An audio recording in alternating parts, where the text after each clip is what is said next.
suck you up and I'll spit you out and I'll play with your babies till you scream and shout. Oh yeah, till you scream and shout. Welcome to Burn It All Down, the feminist sports podcast you need. I'm Jessica. I'm obviously here with Amira, and we're together in Austin, Texas. And we are excited to talk to you all, our newsletter subscribers. Thanks for being newsletter subscribers. What are we going to talk about today, Amira? Heated Rivalry. For those who don't know, Heated Rivalry is an adaptation of a book by Rachel Reed. It is on HBO if you live in America. It's on Crave if you're in Canada. It's about two gay hockey players, superstars in the the Major NHL League hockey, the NHL, who play for rival teams, but have a secret affair over about a decade of time. Yes.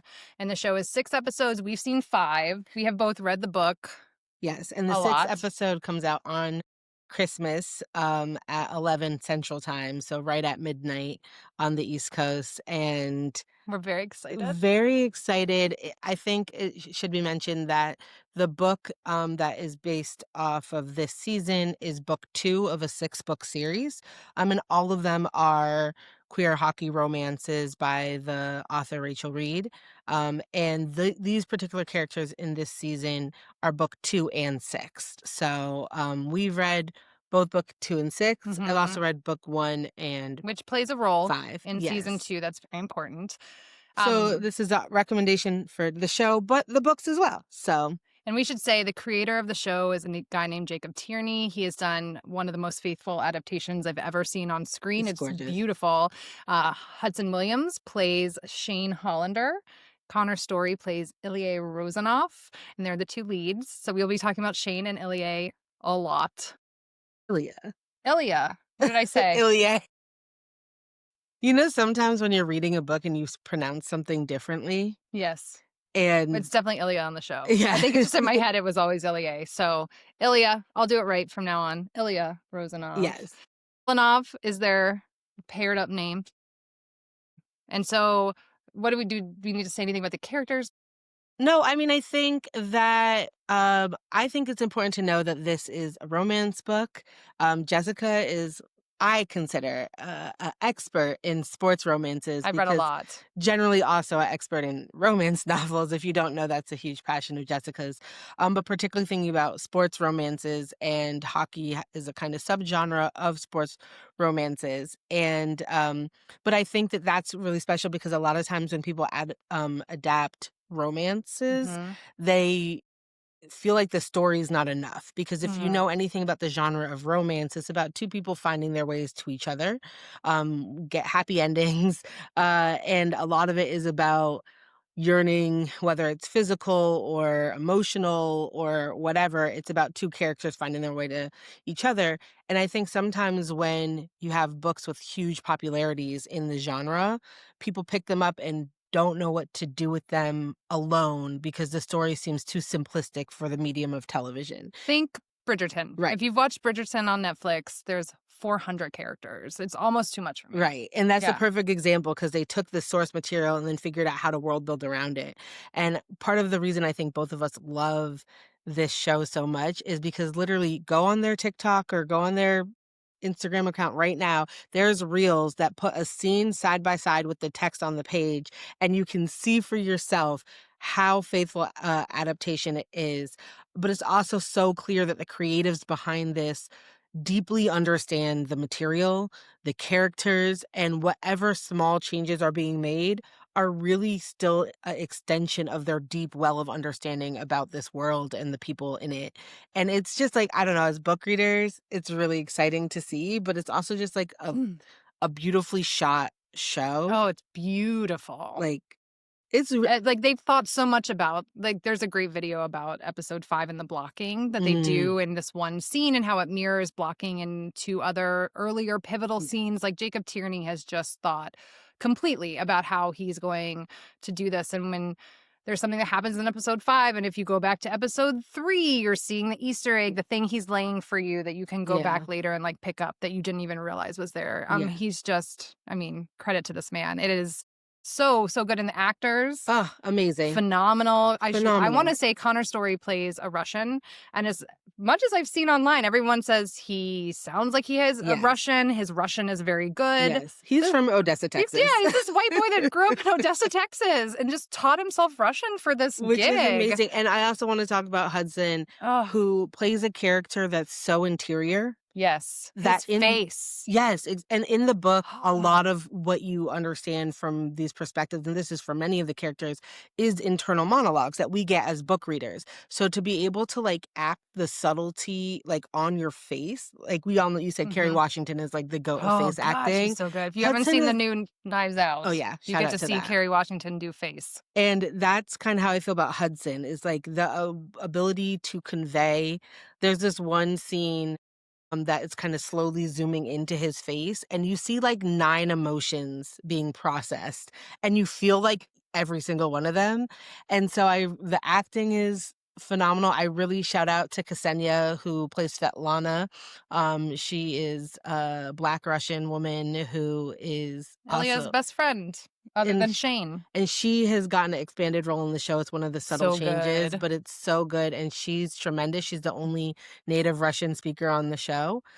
The women of the show are The women, amazing. the women. So, like we said, like it's a real focus on Shane and Ilya, but like the side characters are fully fleshed out. Like I Yes. feel like they have whole worlds around them that we don't see, but like the creators obviously Yeah. thought, And they through all rope of you in this. very early. You can meet a character and then 10 minutes later be deeply invested in them and Yes. forget that you just met these people. Yeah, it's so good. Huge recommendation from us. And I think it has to be said, chances are, if you've heard anything about Heated Rivalry but have yet to dip your toe in, and you might have heard it's the gay hockey show with a lot of sex in it. True. Those are true facts. Which is true facts. And the sex is very good. So good. It's very good. Shout out the intimacy coordinator, Yeah. Sharla Hunter. Yeah. Fantastic. There's a great interview in Variety with her right now about the choreography of intimate scenes and how she creates spaces for people to feel comfortable touching each other. I love I've seen or read Connor and Hudson talking about how she would be on the side going knee up, knee down, Yes. like trying to get them to do the exact choreography that they had Yeah. worked on in order to make sure the scene came off the way they wanted it Exactly. to. So I think that there's a way that I don't want to downplay both the sex sells part of this. Like they got a tattoo. The 2 main actors got a tattoo. They bonded so much. They've fantastic chemistry. But it's one piece of this show that makes it so like they're like firing on all cylinders, Yeah. right? Like you laugh, you cry, You will get cry. turned on, you get devastated. Yeah, you'll get turned like, on. Yes. it's all of these things. And I think it's really important to also place it in a conversation about like the importance of queer media, which this is, I think, very meaningful. It was created in Canada on a small streaming service. It was that's originally just going to be on Crave, Yeah. and then HBO picked it Which up, is, and like, now it's going partially international. funded by Canadian tax dollars. It's Thank not you, like, Canada. yeah, thanks so much Thanks, for this. Shireen. Also because, like Jess said, it wasn't until like literally maybe 10 days before the Mhm. show launched that HBO got distribution rights for a few other areas, but they just announced not only season 2, but they picked up an international distribution. But I think that it's really important to say that it was made in Canada and it was made by Crave, because Jacob Tierney, the director, is on record talking about some of the ways that you might see that in the show, where like some execs that he talked to wanted to center a female lead or to like really wait for the kiss, right? Or be a little more chaste with like the sex scenes, or like do the Bridgerton thing where they want to focus on all 20 members of a hockey team instead of like really centering on what this is. And I think Jacob's resistance to that and intentionality about like who he created this with is one of the reasons why Beautiful. it's just, thank you. So we don't want to spoil this for people who have yet to see it, which is very hard for us because we really like to talk Well, about let's what talk we've about seen. my whole Well, personality at this At point the is talking very about end of this, we'll tell you before we do it. We're going to talk a little bit about some things in individual episodes, but we want to just do like a big, larger umbrella conversation about this show. And so my first question for you, Amira, does it matter that this is a sports romance? Like, is the sports part of this important? Is hockey important here? Oh, for sure. I mean, personally, I Okay. think so, because I think that um what hockey gives us, well, besides from a lot of great metaphors, right? So Like, and many. Jacob and the team have had such hilarious fun. So the jerseys are designed where some teams are tops or bottoms, so they either look The phallic graphics. or Yep. they look like asses. But he tells a very funny story about how one of the team names they wanted to do were the Houston Drillers with an oil rig just spraying. Yes. That was That a was little too too far. much. Like, Um, I do think there's something about hockey in terms of like the sticks or the stretches being very back archy. Certainly that, but of course, because the premise of this is that you have two arch rivals. Think Ovechkin. I can't say his name. there Ovechkin. you go. Ovechkin. Okay, there you go. And Crosby, right? Quite literally. But I think that you have two rivals who the league is and the media are putting together, pitting against each other. Think Tom Brady, Peyton Manning type thing, right? And I think that that raises the stakes in a few ways that we see the characters wrestle with, where um, it means that even in their interior lives, people that they might feel comfortable thinking through their sexuality with, it's not just that. Quite literally, one of the characters says, "It's not that. It's also that I'm fucking my arch rival." Right. The And arch rival part is very important. yes, so Yeah. I think that layers it, but it's not quite an enemies to lovers trope because very rarely enemy. Like it's not like There's like surface at the there's very beginning, surface, but it doesn't last but very it doesn't long. last Like, we're saying, like, they're having sex 9 minutes into the first episode. exactly. So, like, the enemies part is Mostly media made, right? But I think it still very much sets the stakes of this. But I also think about what stories are able to be told through the show because it's a sports romance. mhm. And I think part of this is a exploration about identity and what it means to try to figure out your identity in a world that is still, when I'm talking about hockey, very hostile to queer players, that doesn't have an out queer player who had somebody who came out and then instantly got demoted to the AHL. And I think Yeah, they that just had a whole thing this last season where they got rid of, like, pride stuff. They weren't allowed to put the rainbow stuff on their right, stick, and, like, hockey is still going right. through it as a And so sport. I think it's like very um important setting for this kind of show, because it's very visceral. Like I would say the show is also semi-period piece, like it starts in 2008. Yeah. And so we do move through time. We get like Sochi in 2014, things like that. But I think that it also facilitates stories of people being able to talk about what the stakes are. Um, Yeah, it's super everything is really hyper because they're very famous. right. They're playing in a professional men's hockey league, like all the things that you can Yeah. imagine existing in a homophobic context, which we can obviously find in lots of places Yes. in our culture. It's just that much higher. And then Exactly. on top of that, you get the rivalry, obviously, in the name of the Yes. show, that you get where that makes it even more dangerous Yeah. for them because as you learn in the books, like the fear of like what their teammates, Right. like maybe they'll be okay with them being Yeah. gay, but But like, definitely not being together. The other thing I think that you have is the way that they show how baked in homophobia is. So it's just in the kind of discourse that you see thrown around in the locker rooms. It's but you the know, the other thing though that you yeah. get is the homoeroticism of male sport. Exactly. So you get this like Exactly. moment where Ilya kisses Shane on the helmet after Yeah. they score a goal together in the All-Star game, and that's okay Right. because it's in the moment And of you get sport. So yeah, you get the sort both of of these homophobia in the water, exactly. but also the homoeroticism that's on the Exactly. surface And too. I just want to shout out at the American Studies Association. I'm the co-chair of the Sports Studies Caucus, and there was a great panel this year that our caucus members put on called "Did They Touch," which was a look at masculinity and intimacy in sports and all these kind of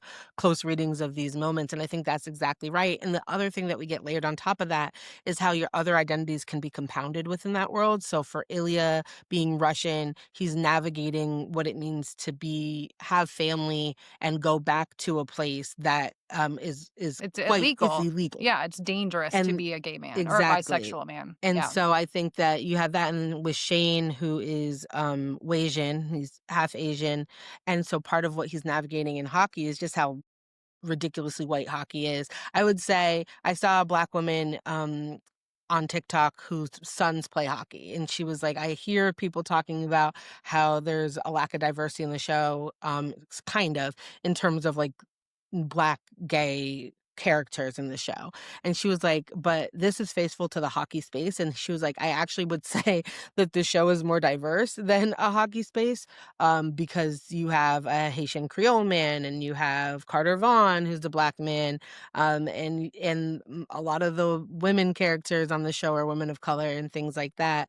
But I do think that for Shane, what's compounded, and they reference this, and this is another deviation from the book. It's not a deviation, it's just an extension. Where in the book it's mentioned that Shane is Asian, and then it's not It's really way more fleshed out in the show. right. It's addressed multiple times. Exactly. And Mhm. you get also not just people putting it on him, like the execs who's like, you're like Tiger Woods and Serena Williams, or Yes. his mom who's like, all the kids are looking up to you, etc. But also he gets to talk about his own navigation of this at a moment that I really appreciated in the show. But you can see how that adds to his trepidation about his sexual orientation because of this added pressure that comes from being in this very white space. You're so smart. I'm just going to go back to the homoeroticism very Yeah. quickly, but this is not smart. But there's this great moment in episode 4 when the two of them are playing hockey on the ice, and Ilya puts Shane up against the glass, and it immediately cuts to Back Ilya shots.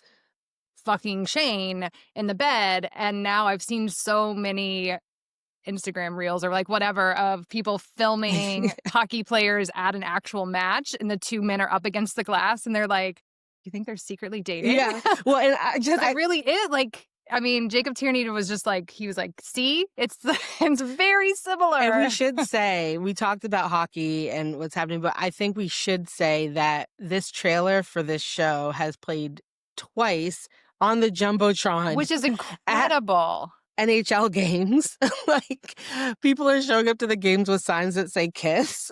Yeah. There is a certain, I mean, one agent has reached out to one of the actors in the show that says he has clients in the league who aren't ready to come out, but whose experience feels very represented by this. Hmm. And there is shout out to a cameo by Harrison Brown. yes, who is a trans hockey player and The also first has a public great book. one Yeah, played in the, it's not the PW, it was the, it was before the PWHL. yeah, sorry, we're not hockey people. And the NWHL. NWHL. We got there. Yeah, that was really fun that Harrison got Yeah, a role. Yeah, he cameo. was one of the teammates of Ilya. It was Right. so, and I missed it. Like, I actually didn't even catch it. I Yeah. had to read about it later and go back and watch it again. Yeah. Yeah. So I think there's ways, and there is a number of straight dude bro like hockey shows covering this show with such sincerity. I was texting Jess like, okay, the bar was in the basement, but they're like clearing it, like yeah, it's really exceeding it. lovely. It's so lovely. And I know like representation matters is, we have feelings Yeah. about what representation can and cannot do, but I get kind of emotional when I think about gay fans and gay players Yeah. being in the arena when they're showing clips of this very sexy, Yeah. very emotional show about these two gay hockey Yeah. players. And I would say like I watched the show with Samara, even though there's sex scenes in it, and it's not really that awkward actually, because she's basically an adult now. Anyways. But her friends are all watching it too, and they're a bunch of queer kids. And I was talking to somebody who's like, I would have loved this show for teenage me. And it feels like when I watch Sex Education. Yeah. Yeah. I'm right? like, You're oh, like, I could have oh, used this. gosh. But I think of that a lot, like just in seeing their joy in it too. And the conversations that it brings, because I think depending on where you live or what communities you're part of, um, you know, your queer experience might feel a little different. Like here in Austin, like I think they feel very free in terms of expression. And also, Austin is within a state that is absolutely attacking trans folks and queer folks, and it's Like proudly. proudly proud of it, right? Yeah. And so I think that there's something too about the way this show tries to figure out, like, what does it mean to think about safety, to think about security, to think about community, to think about longing. One thing that it being a hockey Yeah. show about like they have spaces Yeah. that they can go to that are safe for them because Yes. they have the ability to be in nice hotel rooms and Right. have nice houses with Money matters. And so like that allows a sort of freedom to them that other people probably don't get to, Right. which is another reason that it makes sense that Yeah. you're putting this with professional rich Yeah. people. And I've loved, and on the community note, one of the things that has been so great about this is finding digital communities who are just as hungry for this show as I mean, like, literally when I tell you this, I can't tell you how many times I've rewatched every single episode.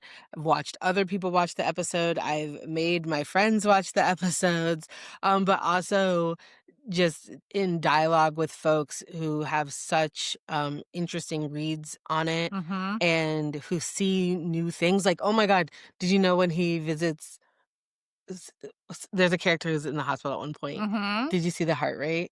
Yes, Did I you did see see that? the heart rate. Jacob Tierney, It's man, amazing, every amazing. little And the other thing. detail that I heard Yes, I that did I see thought that. about was man, I had to tell you, what was it? I'll remember in 2 seconds. It was so good, that detail. So, I mean, we've covered a lot of stuff. I think we have a couple things we want to talk Yeah. about as far as like what's been hard about the discourse Yeah. maybe around this. So I am a defensive romance novel reader and I have been for a very long time. So I know I'm bringing that to this conversation. Like on some level, it's been hard to watch people digest something that makes them uncomfortable in some ways. Like the sex is very, it's not, I don't want to even say graphic. Like it's No. just clear, like Yeah. what these two men are doing. And you see the word smut a lot. And I get why people want to call it that. But it's such a negative word. And I think it's really doing such a disservice to what Rachel Reed does on the page, but also absolutely what Jacob Tierney and Connor and Hudson are doing on the screen. Because the sex is actually the plot. And I think that this is a thing that people are struggling with who are new to this world. Most of the time, if it's a good romance novel that has sex in it, not all of them do, the sex is always a thing moving these two characters forward in some way. Like sometimes it's bad sex, sometimes it's Yeah. really great sex, but like there's a way that the sex works in order to advance the plot. And here we have these two men who don't really know how to show their emotions. They don't really know what to do with these feelings. And they don't that really they have time to see each other because They they're don't have professional time. athletes. Right, and they're young and horny. And so the sex scenes tell you like an infinite amount about where they are as people in this relationship, who they are as individuals. Like it's hot as hell, like no doubt. I do want to recommend, there was a piece by Jenny Hamilton. I'll put it in the show notes. What is it? Anatomy of a Sex Scene, Heated Rivalry edition. So good. Don't read it until you've seen at least the first 2 episodes. But what she does is go through and she literally unpacks what you're seeing in each scene. Like I already had sort of brought this context to watching it, and she even taught me more about like what we're actually learning about Ilya and Shane in these moments. And so like by the time you get to episode 5, the sex is implied. I'm pretty sure we're going to get a fair amount of it in episode 6 again. But like you don't need it by that point because they're being vulnerable on screen directly instead of through what they're what they're wanting to do when they're having sex. Well, and it's so also smut just demeans that whole, like it just flattens Yeah. all the work that they're doing. Again, super hot. You can watch it and just enjoy that. But like even if you don't realize it, what it's doing for you is teaching you so much about these people. Yeah. And I think I'm part of a book reading community that has like embraced smut as a word. Like I don't feel negative connotations to it, but I do think that people have been incredibly reductive about the draw to the show. Like, this is just about sex scenes. Because as Jessica was saying, they're so well placed and intentional.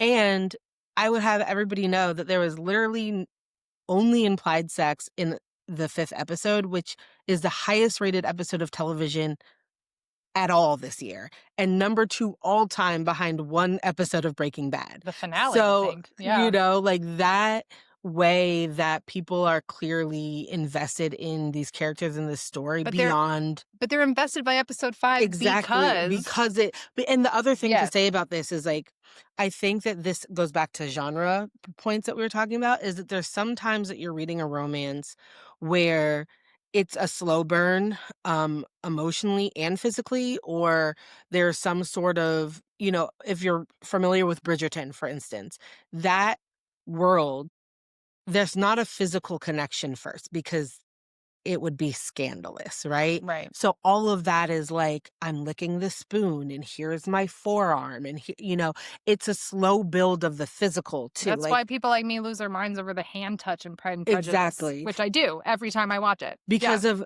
in the Regency era, how slow the physical has to build. And that's the yearning there is like for these sorts of developments. Whereas in this world and in this reality, the physical is much more accessible in many ways, like Jess said, for all the reasons, but also because, like, going back to them being professional athletes, they're seeing each other when they play each other Mm-hmm. and at All-Star and maybe the drafts, right? Like these points, and the relationship is easier to access from a physical standpoint immediately. They're also, as athletes, you imagine they're better at talking with their bodies. Right. Right. Their whole lives are about what they do with their physical About their bodies. corporal expression. Yeah. Exactly. Yeah. And so I think that this is a romance that does the same type of slow burn, but for emotional intimacy.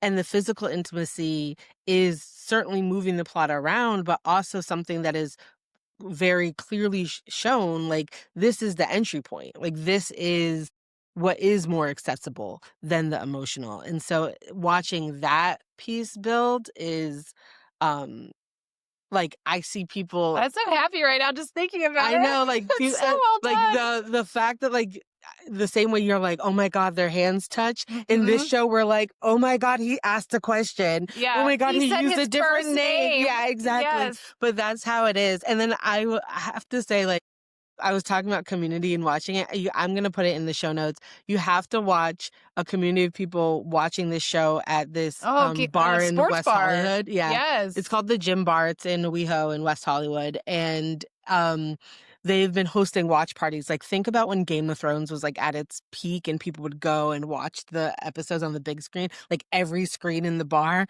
And the videos coming out of the last 2 episodes from that watch party were the most phenomenal. Like, everybody's quiet at the right times, and the explosion of happiness when there's like There's a big old thing. There's 2 major things at the end of episode 5. And even before that, there was one where the Russian monologue that we talked about was just gorgeous. And there's this pivotal emotional moment in the Russian monologue, and you could hear a pin drop because everybody's like this. And I stopped breathing. I was like, ugh. And you get to this one emotional moment and the bar explodes and it's like nothing's happening, right? Like it's just really beautiful to see the way that is also an expression of like joy and community together around things you wouldn't expect, like the cheering. Like, it's not like Arya stabbing the Night King. Like, that's a big physical moment. These are like confessions very in Russian. small things. But I'm like, now I can't even express to you. Oh, It's beautiful. It's really, really good. If you love love, you're in for a treat. Yeah. Okay, we should probably wrap this up. But I do also want to say something about the Discourse. I think when it first came out, there was also a lot of like, who knew all these straight women love male on male action? And I think it assumes a lot about who the show watchers are. There are so many queer women, right? I watched a cute little TikTok of 2 Russian lesbians. Oh my God, I watched them too. They were so good. Which, of course, they understood what he was saying in Russian. They were so cute. Yes. So even that, like, I've seen so many lesbian women being like, why am I as a lesbian? Yeah, and it's like, because we all love love. It's the yearning. It's the yearning. It's there. Hello. It's so but well also, done. I think, and to the point of like the characters and creative team and the actors being so like deeply in tune with this, the actors gave beautiful answers about what this means for women to be able to, like, and I think you were speaking to why this sort of coupling is something you really like Yeah. to see, and be able to access as away from other tropes in romance, or away from a romance that has gender implications Yeah. that might take you out of the book or anything like that. But I do think that part of what went hand in hand with that discourse was this idea of fetishization, that Mm. like, oh, look at all these like straight women fetishizing gay sex, which um I think also assumes a lot that really annoyed me. Like personally, I'm not gonna say that there's no fetishization. I'm Yeah, not of gonna course say not. that at all. Uh, But I do like, especially side note, not to get political, but especially like I saw a TikTok, somebody was like watching everybody who's like mad homophobic in my hometown like consume this show. Like fuck you. And that's Yeah. how I feel. Like if you're voting in a way that is not in accordance with what you're You don't consuming, get to like watch you don't get this. to watch it. You don't Fuck get to enjoy this. you. That's not for This you. is not your joy. But I do think that there, I don't know, for me, like I don't love the dismissal, especially because sometimes what has happened is it was like, oh, also a dismissal of the creative team, and a lot of scrutiny around the sexuality of folks involved in the show. And it's, to me, a real erasure of all the queer people who made this show and made the books and made a lot of the creative decision making that people are enjoying. This absolutely is a queer production. And that I think is really important. And I think the first week of Discourse Mm. really erased a lot of that in its haste to say, like, especially I saw one person saying, "Oh, somebody just wants to get rich off of gay stories," and it was like, again, crave Canada.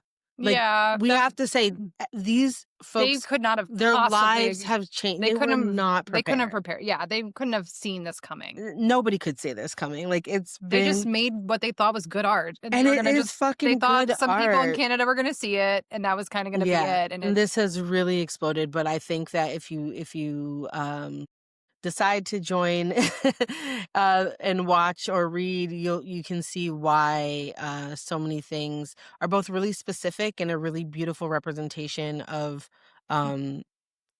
gay and bi men and of queer athletes and of people navigating the closet and people navigating relationships or trauma that creates walls and intimacy, or all these ways, and also has a lot of universal things that pull at your heartstrings, which is what romance as a genre does. Mm. And so it's just been, And you're gonna get a happily ever after and at you're the gonna end, get a because happily you are gonna ever go on a journey after. here. You're gonna go on a But you're journey. promised, and it will happen. And the great thing about these being books is like episode 4 leaves off on, I would say, like probably the lower point. That was rough. And guess what? I opened the book from that I scene and same. read to the end because I knew that there was Yep. some goodness waiting for me. Yep. And also, there's another book. So if you don't want to wait for season 2 to be You made, just- you just go read it. It's right there. And you will see these men in your And mind. I think that's beautiful. So this has absolutely made the end of my year. Yes, what a just- highlight. Thank you after this awful year. We needed it. I've God. seen so many TikToks. So it was like, this is my America. I mean, yes, yes. Like it has been so fun to watch through. My whole algorithm right now is this damn show, by the way. The Me too. edits, Me too. People are so good. people are so And then we were talking talented. about like one of our favorite things is they'll do the edits where they put the literal words from the page, from the book on the screen as they're basically just acting out the pages of the book. Like, Yeah. we need more of this. There's so many good Yeah. romances. Like, there's so Give much it to us, potential. but do it like Jacob did. yes, you have to because do it like Jacob You did. have to do it like Jacob. So I know you said that, and we can talk later and further about some of the other intricacies of the show. This was really just designed to be like this is why we love it, and an invitation to watch. Of course, we talked long. for so long because we have so much to say about this. But me and Jess are also happy. Let us know if you would want to watch us watch the show or any other kind of shows like this to get our live reactions to while we're watching it. If you want Yeah, we're happy to go episode by episode. and we can do that as a series. Also, if you want to talk further about any, we have so much to cover, like why hockey, does other sports work like this? Like we Yeah. had a conversation, me and Courtney Cox talked about this after Challengers. We talked about it too. Yes. How tennis worked perfectly for that Yeah, they knew movie. what they were doing with tennis in Exactly. that And movie. I think Yes. Jessica, you wanted to ask like what other sports romances might Yeah, do you be have good. one? I need to look mine up. I I'm know, not good I at titles, do. but I know. There's a lot of F1 romances, Oh, yeah. but there is one, it's the fourth book of the Dirty Air series, I believe. And it features a character who has appeared in the other books and is the top of his F1 career and is in a really bad crash, and he ends up losing Oh, one yeah. part of his Great leg. book. And it's Do a you remember the beautiful name? book. No, Okay, because we're gonna put it all of the underneath. names for the Dirty Air Look in the series is like newsletter. Amira's gonna have this throttled. for You you. know, it's Yes. like throttled or Oh, this is so funny. So, like, one of the things that's happening now is people who are really unfamiliar with the genre Yeah. are being introduced. And so, there was like a Hollywood Reporter thing, and they used the word puck in place of fuck. And my friend sent that to me because someone was like, "How clever!" And I was like, "There's an entire series where the word puck is used as the exactly. title." The F1 So they're romance. all There's similar. one F1 Yeah. series that's like fast and wet.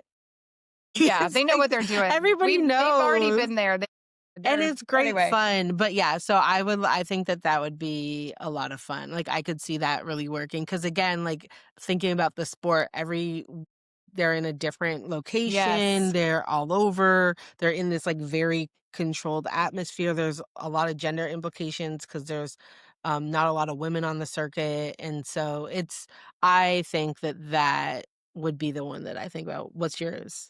Mine is Out of the Blue. Yeah, Out of the Blue by Catherine Nolan. I was on Fated Mates podcast earlier this year talking about sports romances, and this is one that I brought up. If you want to know more, we can put that link too if you want to hear all about. We talked about Heated Rivalry on that Yeah. episode, but Catherine has written this great book about a female surfer who is pro, and she gets a huge sponsorship deal, and the company is like, "Oh, you need a bodyguard," and so her that's good. bodyguard, bum bum bum, is her not quite ex-husband.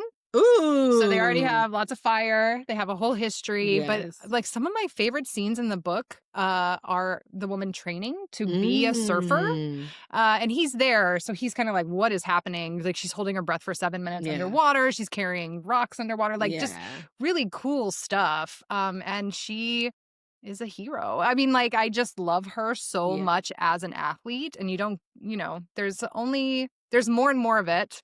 But most of the time, Yeah. sports romances, the male is the athlete and the Yeah. woman is somewhere in this universe. We're getting more, especially like, well, Yeah. there's new like lots of new lesbian Yeah. athlete sports And romances. shout out to, I know a lot of people when Heated Rivalry came out were like, we have real life Heated Rivalry stories in the PWHL. Yeah, And I mean we've talked about this all the time. Absolutely. How great! I mean, part of the benefit of women's sports is because you get these. That's part of what the W is great, Exactly. right? So Yes, absolutely, we absolutely 100%. recognize that, but I do think that there is it's interesting to me, even in both contexts, is like what this show makes me think about is like also how lonely it can be, especially as you age into your career and people start having or settled down, but like especially if you're playing in a place that is not your like full-time home or doesn't have a dating scene for you. So there's all sorts of ways that I think these themes resonate. I was talking to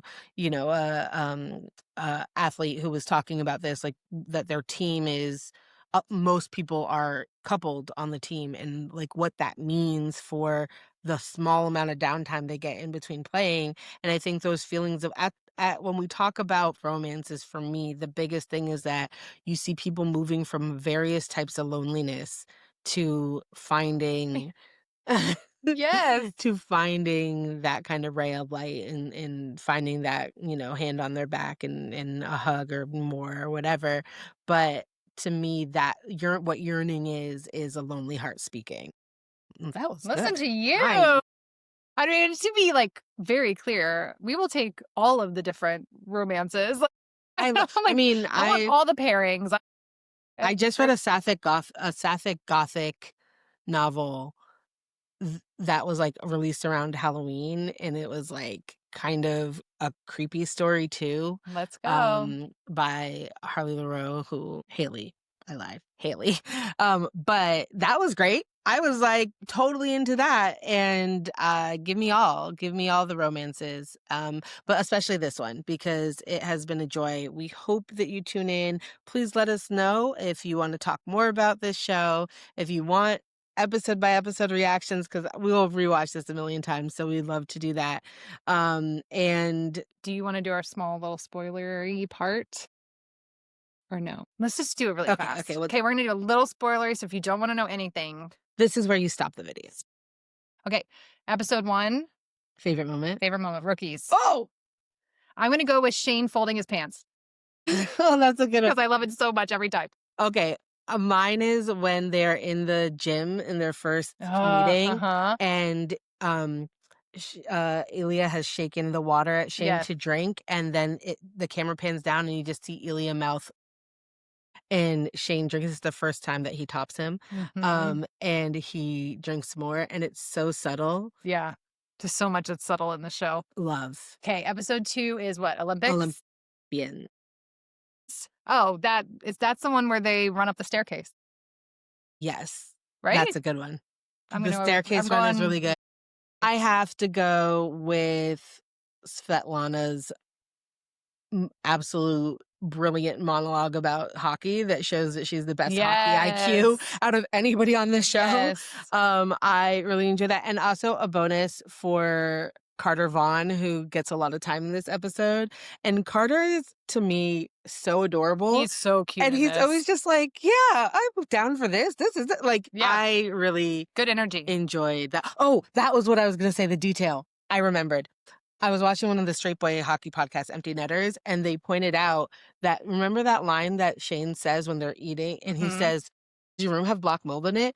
That's, remember the Sochi Olympics had a black mold issue in 2014? Oh, wow. The guys No, reminded me of they were like, yeah. that was such a nice touch to reference the black mold. So I went and looked it up, and it was this whole thing about because black, it was humid and Right, very wet. about black Yeah. mold. So there's a line that Shane has like, Ah, they're so good. did your room have mold in it? Oh, okay. Episode 3 is Hunter, which is 2 different new characters. Beautiful story. I'm gonna go with, if you've seen it, then you've seen it. I'm gonna go with Kip's dad. That Right? was mine. Kip's dad is the best. I have And one again, gripe. there's like One 3 short gripe scenes or something in with the him. book. Kip was a historian.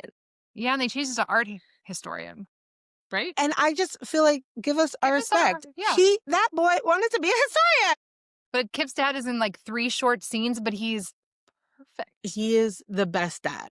He's I the love best dad. him. That was He says "I totally love you" to his mine. son over and over again. It was, and runner up Elena and Maria. Yes, and girl, girl. Like the friendships that are there. And in that again, episode. it doesn't feel like Bridgerton where you're like juggling characters. They Yeah. just fit. It's so Yeah. lovely. Okay, episode 4. Rose. Oh, Rose. Goodness.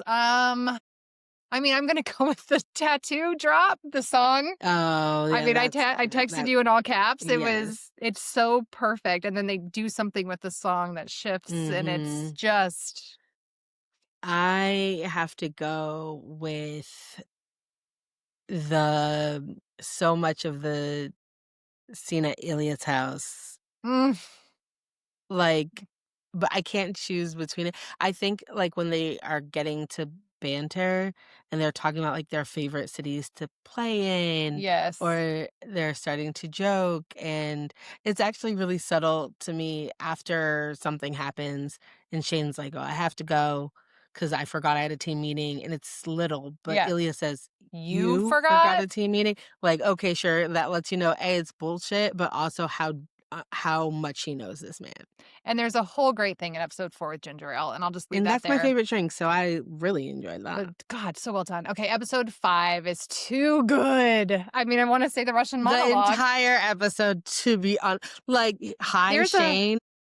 I think this is a small thing, I will say, that Jacob Tierney does so well, but there's something that major that happens at the end of the episode, and you have Shane and Ilya watching it, and the way that Jacob swoops the camera in, Yeah. they're just watching, but it gives the motion to the Mhm. scene in a way that fits with the thing that Yes. thing they're watching Yes. happen, and it's Yes. so small, but it makes that there's movement in that moment Yeah. that's so impactful. Yeah. So I'm really going to go with like the camera swooping there at the end. And honestly, but the the other Russian monologue, and the for other fuck's piece sake. of that too that really is throughout the whole they do so well with using text message in this show. Yes, and Like even you at can't one be on your point phone if you're going to watch the show. you have to pay attention to everything because of this. And there's one point, like, when Shane scrolls down and scrolls up and you see it scroll, the phone usage and the text message is so well done in the show, and it builds into that scene too, because you Yes, see it does. and I just think that the way that they use that, especially for like even the montage, I would say the montage at the beginning of episode 4 really does this, because you could see Yes. how closer they've gotten over these time jumps. And this is in the first opening montage, but because of how much you can clock that they go to their phone to either text each other or see if the other person has text. And as we get this through the 6-minute opening, you see they are reaching for their phones more, or at critical moments on their phone instead of paying attention to anything around them. And that's just like such a subtle but effective way to show how they've been drawing closer to each other over the 2 years that are represented in that montage. So I think that, but episode 5 is like literally the Basically, whole I was episode. like, It's perfection. I texted Jessica it like is. It's just in perfect. capital letters, just went to bed. Because I went to bed. I didn't. And Amira watched it twice before I watched it. the that first is time. true. And I watched it at like 9 a.m. in the morning. And I text just, it's perfection in capital is. letters, because it literally is. I can't wait to watch it again today. I'm excited to see how they land this plane in episode 6. Me I mean, I know it from the book, too. but I'm excited to see how these creators and these too. actors do it. It's going to be great. Well, we hope you enjoyed this, and we hope that this inspired you to watch or read, or if you have already been doing that some of this resonated with you. Send us your sports romance recommendations. Absolutely. Give And them to all us. your Heated Rivalry thoughts. Yeah, we or want any it. TikToks or memes or edits, because We will watch it. we will watch those 4 times. It's so good. So really, that's all we had to say. Happy holidays. Yeah. And as always, burn on. not out.